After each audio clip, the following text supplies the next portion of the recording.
Hola, ¿qué tal? Soy Verónica y bueno, en este videito vamos a estar viendo el tema de goniometría. La goniometría es una técnica de medición que bueno, justamente mide los ángulos que están creados por la intersección de los ejes longitudinales de los huesos a nivel de las articulaciones.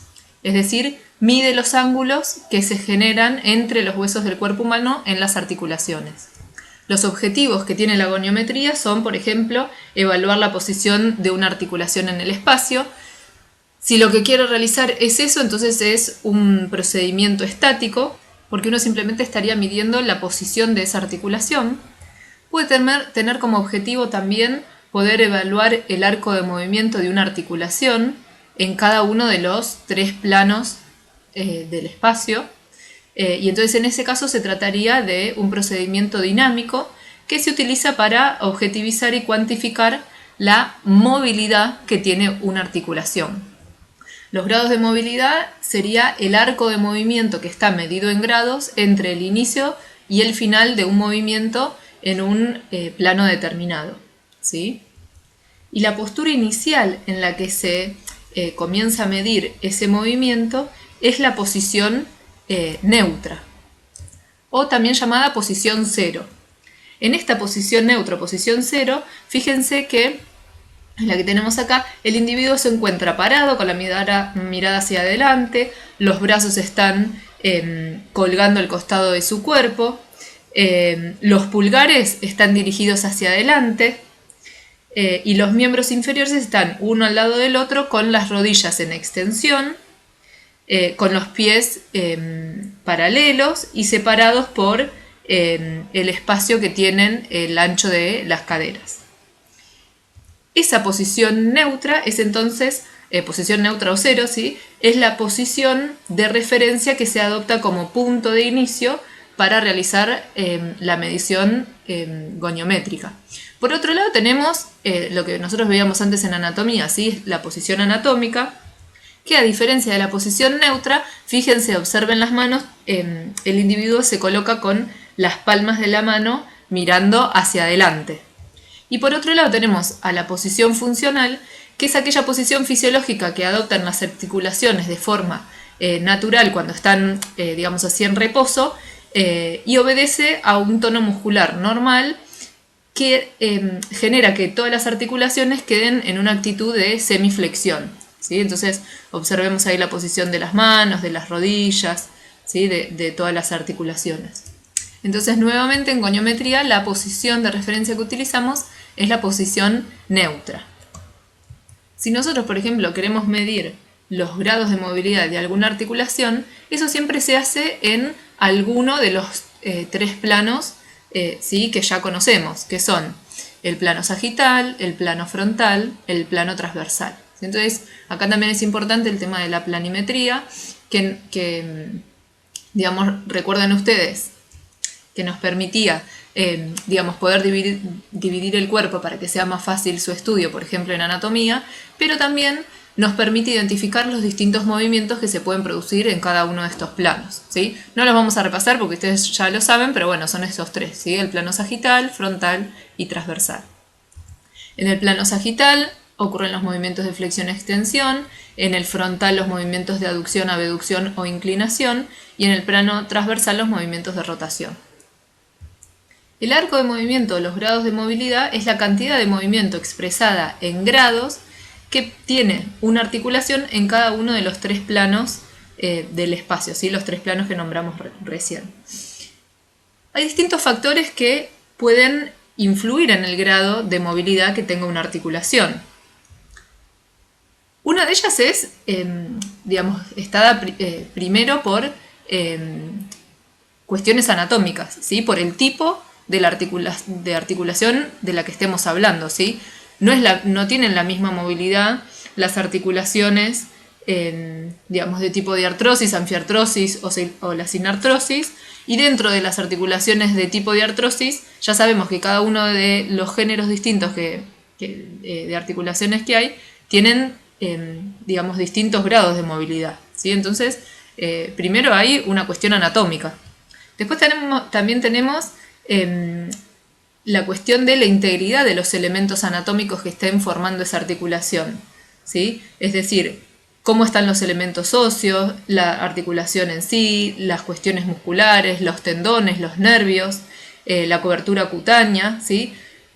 Todos esos elementos son importantes para la conservación de este arco de movimiento normal o de los grados de movilidad normal, ¿sí?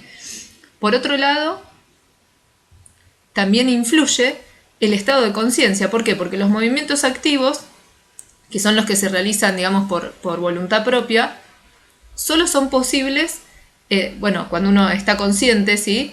Pero los pasivos, que son los que se producen por una fuerza externa y no requieren que la persona esté consciente, suelen tener un mayor grado de movilidad porque las articulaciones tienen una pequeña cantidad de movimiento que no está sometida al control voluntario, ¿sí? Entonces el movimiento que es pasivo por lo general tiene mayor amplitud que el activo.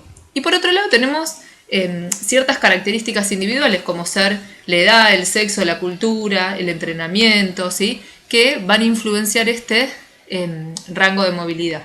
Por ejemplo, en cuestiones de la edad, el arco de movimiento es mayor en los niños que en los adultos.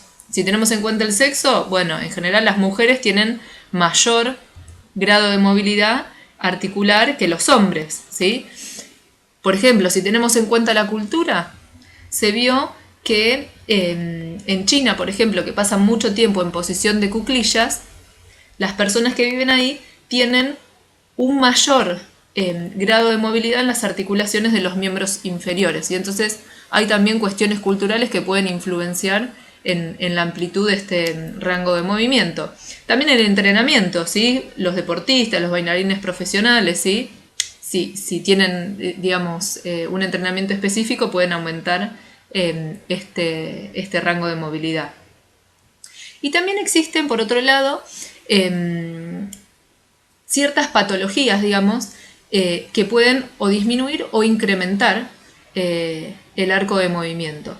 Por ejemplo, hay patologías que disminuyen el arco de movimiento, como ser cicatrices, rigideces, secuelas de algunas quemaduras, las contracturas, las hipertonías, el dolor, la inflamación.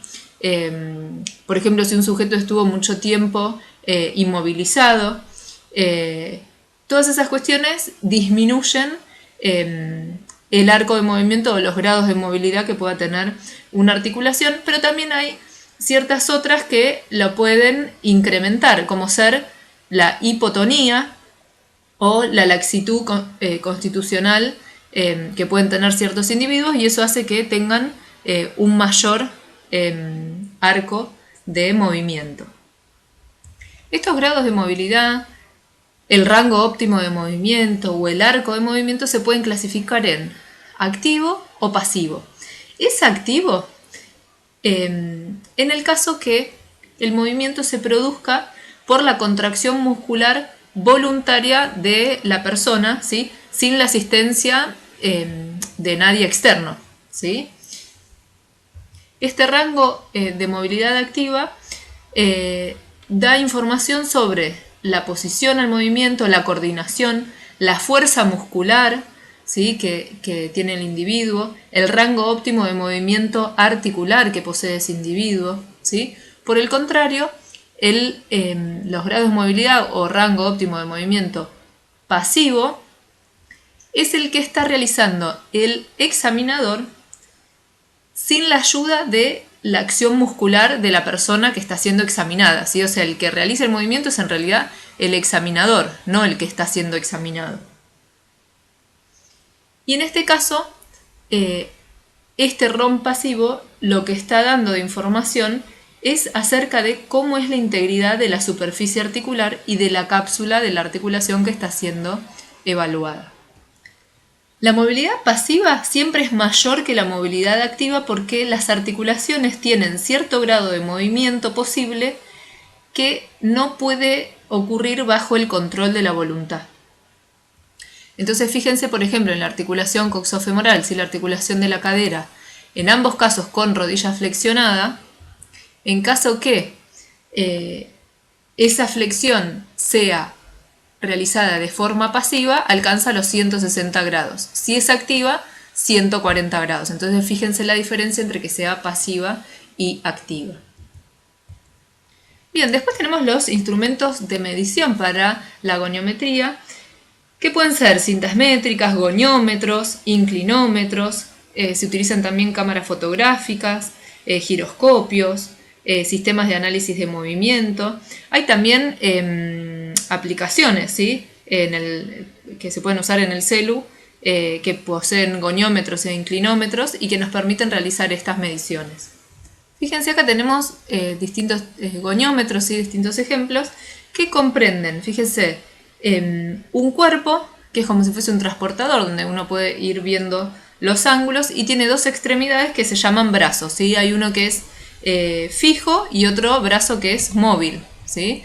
Entonces fíjense cómo el fulcro del goniómetro se coloca en el eje, digamos, de la articulación. Uno coloca la rama fija y la móvil, ¿sí?, en el segmento que va a realizar el movimiento y en el cual uno va a realizar la medición del ángulo. Bien, y quería mostrarles que en la guía de trabajos prácticos ustedes tienen en una de las últimas páginas acá todo un anexo, ¿sí?, de goniometría, donde pueden ir viendo en qué posición se debe colocar el goniómetro, ¿sí?, para que ustedes puedan ir realizando las mediciones, ¿sí?, del rango de movimiento de cada una de las articulaciones, ¿sí? Bueno, hasta acá esta clase que es así cortita sobre goniometría, así que bueno, nos vemos la próxima.